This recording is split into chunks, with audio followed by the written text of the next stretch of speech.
14 heures sur la radio Dunia Vision, c'est l'heure de votre principale section d'information. Tout de suite, les grandes lignes.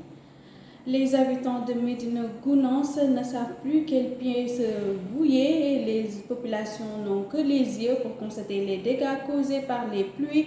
Elle indexe le ministre en charge de l'eau et de l'assainissement qui, d'après eux, n'a pas respecté ses engagements. Les détails à suivre dans un instant.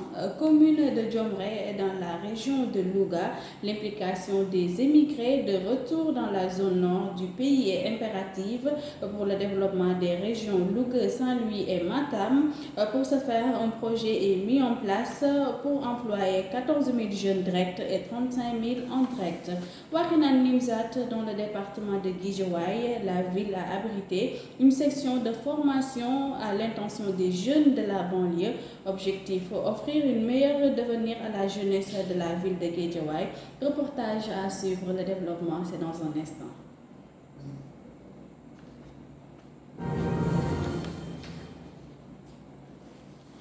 Mesdames et messieurs, bonjour. Comme je vous l'annonçais en titre, les habitants de Médina Gounass ne savent plus quel sein se bouiller. Les populations n'ont que les yeux pour constater les dégâts causés par les pluies. Elle indexe le ministre en charge de l'eau et de l'assainissement qui, d'après eux, n'a pas respecté ses engagements. Suivant les explications de leur porte-parole, Martar Gassama, il s'appelle au micro de Biram Sen et Ibrahim Togola. À travers ces bassins de rétention, Le village de Tchago et Témé exige la libération de 5 jeunes en conflit avec la loi.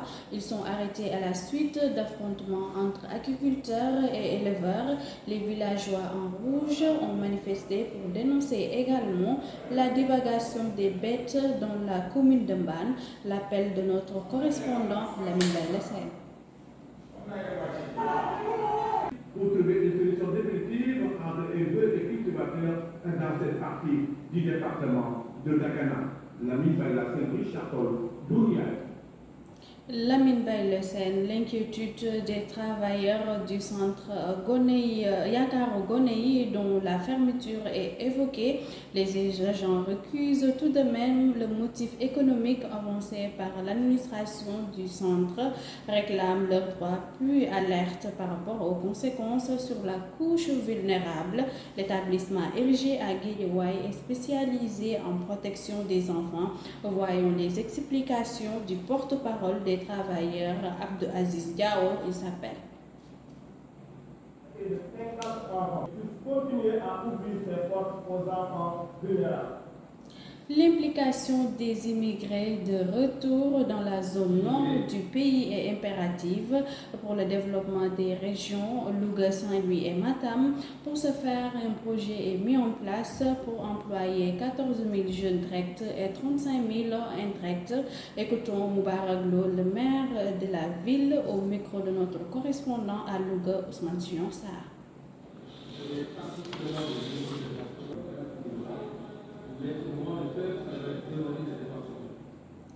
Autonomisation des femmes du pays, une réalité à Mbour.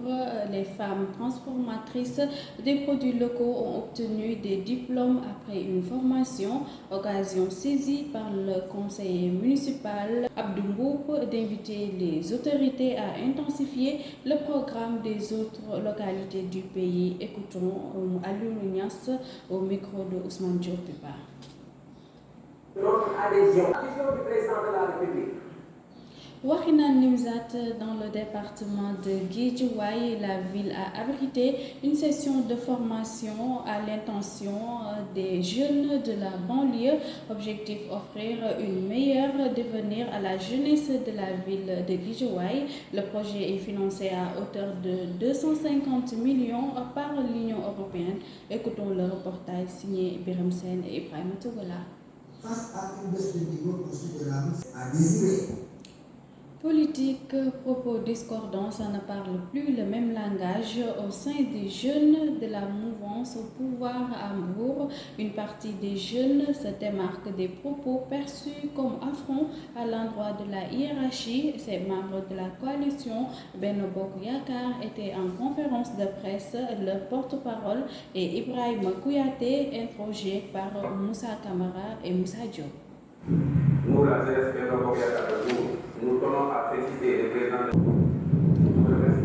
Encore des interrogations sur le choix du prochain président de l'Assemblée nationale, des hommes dans le pronostic, mais certains pensent à une femme, ce qui serait la suite logique de la promotion des femmes dans la politique. Selon deux analystes interrogés par Seynabou Camara, il estime qu'une femme à la tête de l'Assemblée nationale peut être une bonne chose après la primature. Je vous propose l'élément.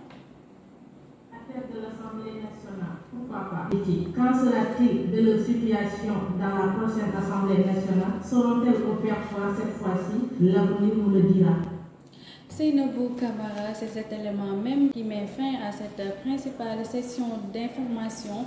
Mesdames et messieurs, merci de l'avoir suivi. Restez avec les programmes de la Radio Dunia Vision. Au revoir.